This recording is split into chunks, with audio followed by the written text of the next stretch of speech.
Добар ден и добре дојдовте во првото издание на Студио 1 во 2019 година. Со мене Владко Чаловски и секако мојата колешка Јана Јосифовска. Добар ден, почитувани и од мене.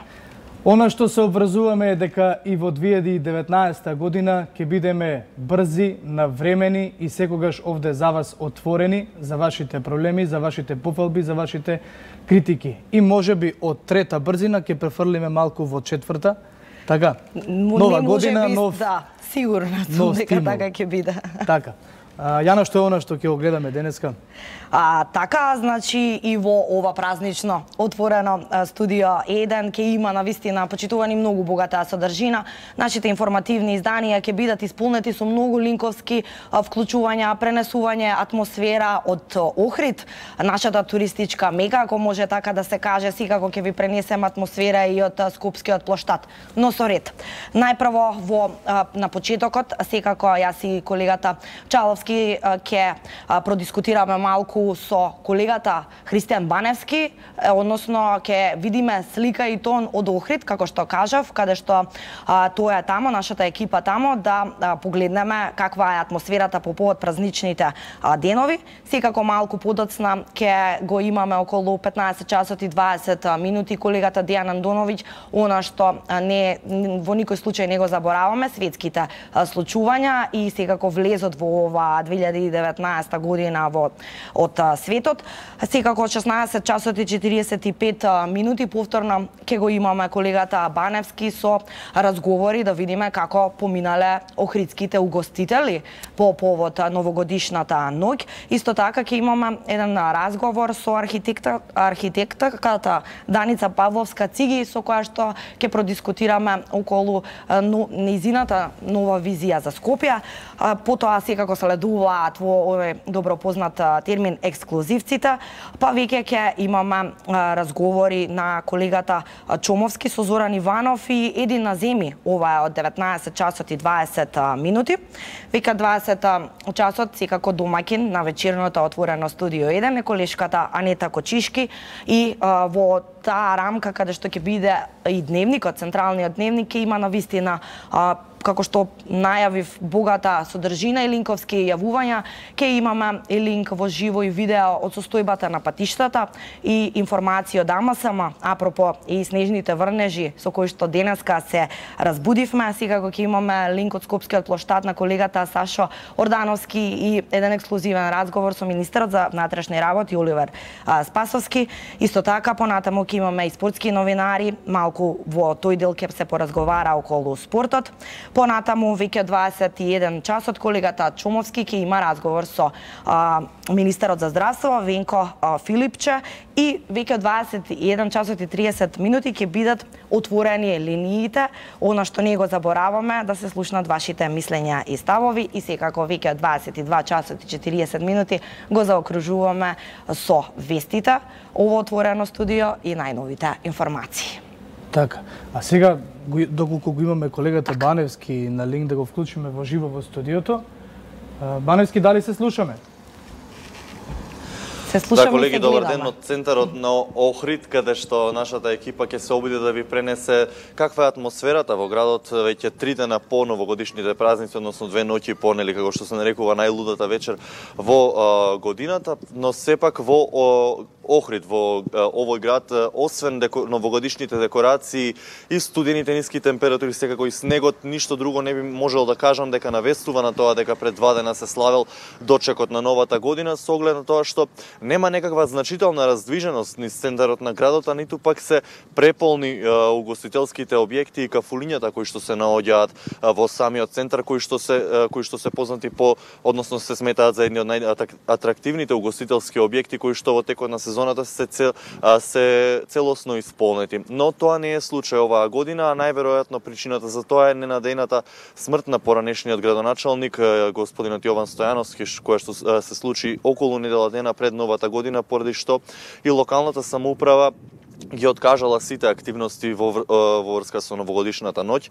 Од општината ни информираа дека биле откажани сите, била откажана прославата која што била предвидена во центарот на градот, како и сите активности поврзани со прославувањето и дочекот на новата година. Меѓутоа, тоа нема да биде случај со божичните празници и верските празници кои што следуваат во текот на овој месец. Како што и вие најавивте, во текот на овој ден ќе разговараме со ВД градоначалникот господинот Константин Георгиевски, а тој разговор ќе можете да го погледнете веќе во нашето следно линковско вклучување, кое што ќе се случи околу 10 минути до 17 часот. Како што спомна веќе, во градот не може да се почувствува некаква особена празнична атмосфера, што и можеби сосема очекувано со оглед на тоа што, како што кажав, градот се уште тагува по загубата и ненадејната смрт на градскиот татко господинот Јован Стојановски. Ние во текот на денот ќе разговараме и со граѓаните кои што се наоѓаат по улиците, кои што сепак одлучиле овие денови да ги искористат за да излезат од своите домови. Сепак, како што спомнав на почетокот, раздвиженоста е мала и не многу значителна за овој период од годината, особено на 2 дена по новогодишната ноќ. Така, јас имам само уште едно прашање. Спомена дека има мала раздвиженост по Охридските улици, меѓутоа еве претпоставувам имавте прилика си како и се наоѓате во центарот на градот, дали можеби е забележливо присуство на странските туристи, бидејќи согласно нели информациите кои што доаѓаа за новата година, Охрид бил препон со странски туристи, дали можеби сега е забележливо нивно присуство? Јана, за сега, како што и кажав, не можам да забележам голем број на туристи и раздвиженост по улиците. Оние граѓани кои што се движат по улиците, можно е дел од нив да се странски гости, но можно е дел од нив и да се локални домаќини од градот. Да, градот бил препон за време на новогодишната ноќ, тоа е неспорно, но тоа се само од оние забави кои што ги организирале приватните угостителски, односно локалните кафеани и кафулиња кои што ги организирале приватните прослави и прославите за гости, оние кои што одлучиле да си ја поминат новата година во сопствена режија. Инаку што се однесува до самата новогодишна ноќ, таа поминала мирно и без никакви особени инциденти и без ниту една сообраќајна незгода што според СВР Охрид е за пофалба, освен оној инцидент кој што се уште не го сметаат, кој што го сметаат за минорен, односно масовната тепачка која што не предизвикала поголеми последици, која што се случила помеѓу неколку лица на возраст од 18 до 20 години, значи речи си едва и полнолетни лица кои што влегле во физичка пресметка некаде утрото после нова година, но ова е еден минорен инцидент како што велат од СВР Охрид, за кој што е веднаш спречен и за кој што е интервенирано, а што се однесува до посетеноста и до туристите, како што кажав, во овие моменти, ако се уште можеби е рано во текот на денот, не е забележана некаква значителна раздвиженост. Баневски, ние ти благодариме за ова твое прво линковско вклучување со слика и тон од Охрид. Секако веќе најавивме, ќе ги има овие твои јавувања во текот на целиот ден многу. Секако ќе се обидеш со соговорници што повеќе да ни пренесеш од тамошната атмосфера. За сега ти благодариме, се гледаме малку подоцна во отвореното студио 1. И тогаш ќе слушнеме одблиску од угостителите како поминала вечерта. Јана, сега се селиме на оно што всушност можам да кажам дека е твој дел, твој еден колаж за скандалите и сите случувања кои што ја одбележаат 2018 година. Звоја на вестината во Македонија секогаш има материјал да се направи еден таков колаж со без разлика дали се тоа гафови, дали се недостатоци од одговори, дали се тоа нефункционалности на поедини институции. Така да во продолжение ќе погледнеме она што Јана го подготви како колаж, што е она што ја одбележа Македонија или пак ја шокираше на некој начин јавност. Да, само би додала апропо темава, дека она што и го разговаравме уште вчера, кога ми беше соопштено дека треба сите скандали од 2018 година да ги соберам во еден прилог, тоа беше навистина тешко, така што следниве 10 минути, не многу драга тема, ама еве што се издвои како една црна дамка.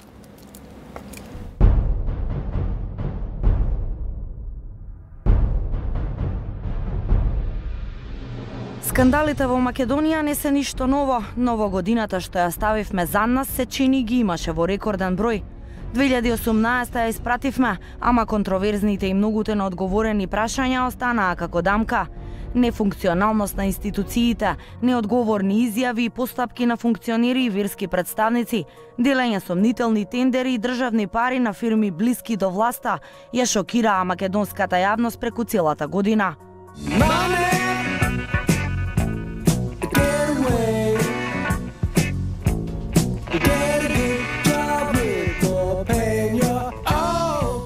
Стартот на 2018 го одбележа скандалот со антикорупцијската комисија. Под жесток притисок на јавноста, членовите поднесоа оставки, откако беше обелоденето дека со лажирани и фалсификувани сметки си подигале илјадници евра за патни трошоци. Првиот човек на антикорупционерите Игор Тантуровски прво одбиваше да поднесе оставка, тврдејќи дека не чувствува одговорност. Јас немам намера да поднесам оставка. Ама после се предомисли и сепак ја напушти позицијата. По ова владините функционери кортулија, годинава немаше кој да им го прегледува сработеното. Работиме на новиот закон за антикорупција. Согласно него сакаме да ја поставиме антикорупцијската комисија. Најгласни беа пратениците, ама закон за спречување корупција не изгласаа. Ке си купат ли политичарите време за матни сделки или во новата година конечно ќе почне сузбивањето на корупцијата. Паралелно со скандалот во антикорупцијска, јавноста ја брануваа и контроверзни случувања поврзани со МВР. Во јавноста одекна веста дека партискиот функционер на ДУИ Беки Расани ја удрил полицајката Јасмина Јаначковска, кога пајак службата му го кревала непрописно паркираното возило. Тогаш МВР излезе со соопштение во кое тврдеше дека тој се развикал, но не ја тепал, а таа сама се удрила од возилото.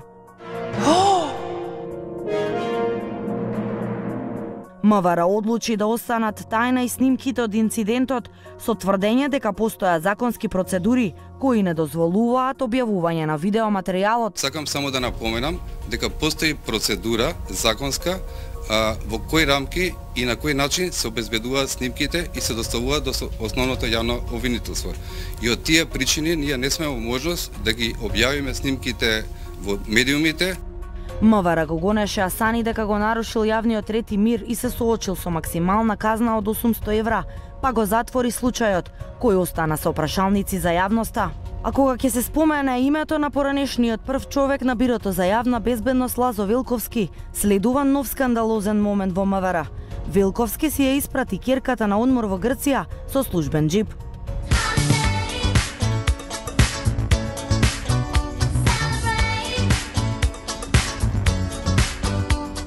МВР прво ги демантираше написите во медиумите дека ќерката на директорот го користела службениот Рендж Ровер за да оди на одмор.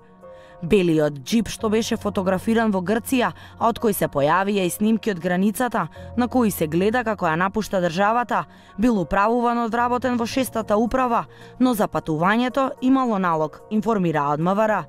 Директорот на Бирото за јавна безбедност сам си заклучил дека има закана за безбедноста на него и неговото семејство, поради што проценил дека е небезбедно неговата ќерка да патува сама, беше дел од образложението. Под притисок на јавноста и по неколку дена тактизирања, министерот за внатрешни работи Оливер Спасовски предложи разрешување на Велковски поради овој скандал. Вие го знаете случајот кој што се случи, сметаме дека од тој аспект треба да некој да понесе одговорност заради тоа што не е можно да оставиме лош пример, лош печаток на било кој друг функционер. Премиерот Зоран Заев пак изјави дека се надева дека Велковски ќе остане во МВР, бидејќи бил важен со неговото искуство, а државата имала корист од него. Господинот Велковски е професионален човек. Да, точно тој е припадник на Социјалдемократскиот сојуз и верува во политиките на Социјалдемократскиот сојуз, но секогаш важел за еден сплотувачки фактор во Социјалдемократскиот сојуз. И така и беше. Лазо Велковски стана началник на одделот за борба против организираниот криминал. Освен во МВР, Жешко лето со скандали имаше и во Фондот за иновации.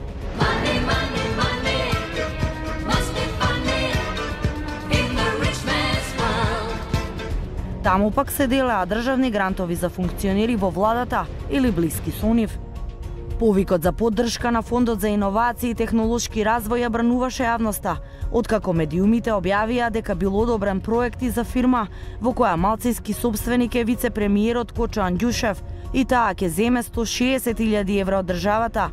Но и дека фирма на пратеникот на СДС Махари Локвенец добила грант од 10 милиони денари преку печатницата Гинис од Прилеп.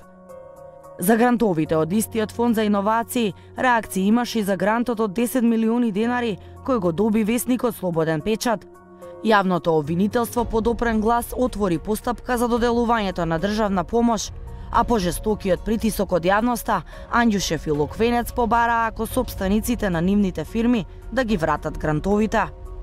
Моите партнери изнајдоа разбирање, иако не радо морам да кажам дека не им беше право, да тие бидат заложници на моите 16%, да нивните 84% бидат заложници.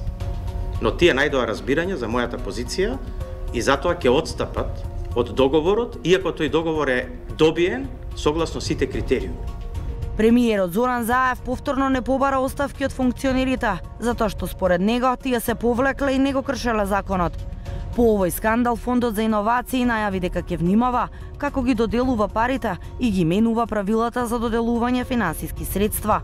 Но дали новите правила ќе искоренат старата пракса на злоупотреба на државните пари?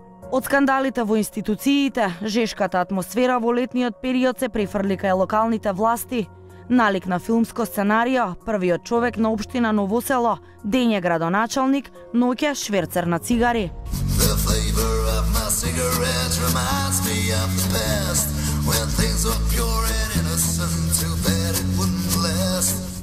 Боро Стојчев со неговите најблиски беше фатен 2 километри пред македонско-бугарската граница, како во 2 теренски возила превезуваат 33.000 кутии цигари од марката Калипсо во висина од 1.200.000 денари. Следуваше неотповиклива оставка од морални причини. Ние, Социјалдемократскиот сојуз на Македонија, како одговорна и државотворна политичка партија, се водиме од принципите на почитување на правото и на законите. Од тука го повикуваме Боро Стојчев да си даде неотповиклива оставка од функцијата градоначалник на општина Ново село. Сепак Стојчев порано излезе од затвор. Директорот на Струмичкиот затвор Борче Цветков информираше дека екс-градоначалникот излегол 1 месец порано, бидејќи имал примерно однесување. Оваа приказна заврши така што владата ја констатираше неотповикливата оставка на поранешниот градоначалник на Ново село и беше одлучено во најскоро време со одлука на собранието и ДИК да бидат распишани избори во оваа општина за градоначалник. Во последните месеци на годината што измина, на контроверзии и сомнителни бизнис делки не остана имуна ни црквата. Овој пат МПЦ повторно се спомена во градежен бизнис. Фирмата МГ Фешн и обновители на МПЦ од државата откупила парцела од 9048 метри квадратни во строгиот центар на градот, на паркингот спроти Holiday Inn, како основ дека веќе поседуваат 30% од градежната парцела. Црковните лица не сакаат да одговорат на повиците и прашањата на еден ТВ за овој случај. Единствено владиката Тимотеј ни одговори на повикот, но негираше било каква поврзаност со парцелата во центар и со фирмата обновители. Јас не сум инволвиран и не знам ништо. Јас не сум информиран, не знам. И не ме интересира тоа, не е моја работа едноставно. Повторно останаа неодговорени прашањата кои се однесуваат на црквата и покрај жестоките реакции на граѓаните. Јавноста остана без податоци, каде и како црквата ги користи парите кои се на располагање. И таман македонската јавност ја преживеа аферата со масовното прислушување пред крајот на годината, следуваше нов голем шок. Големо уво и во судските институции. Со години биле прислушувани суди и јавни обвинители, откри републичкиот јавен обвинител Љубомир Јовевски на средба со новинарите.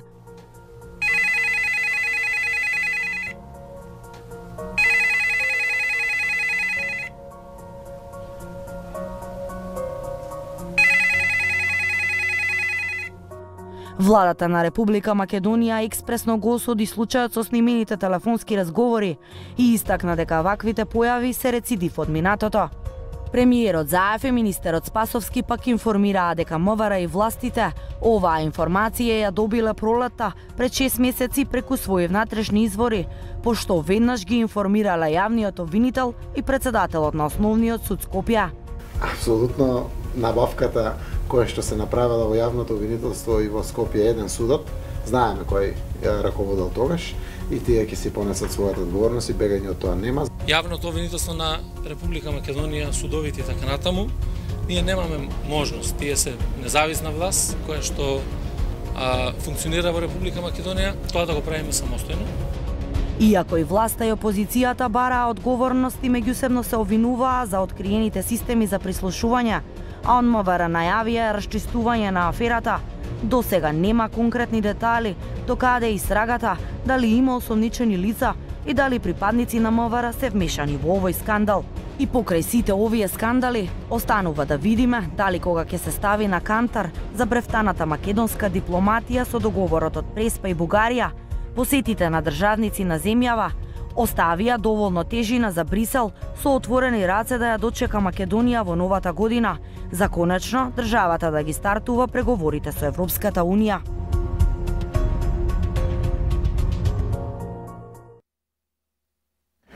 Ете, тука некаде ние се одјавуваме со овој прв дел од студиото, меѓутоа продолжува колегата Александар Петрески. Александар, со која информација ги отвараме вестите денес?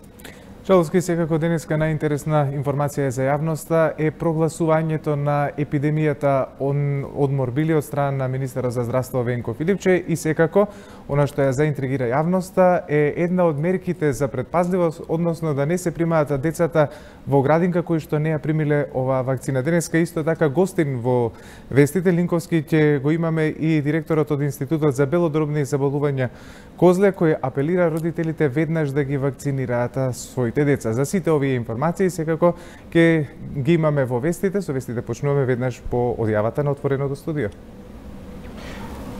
Добро, Јана, ние со гледачите сме некаде околу 15:20 часот. Така. Сега пропуштаме на оно што е поинформативно на некој начин, информацијата.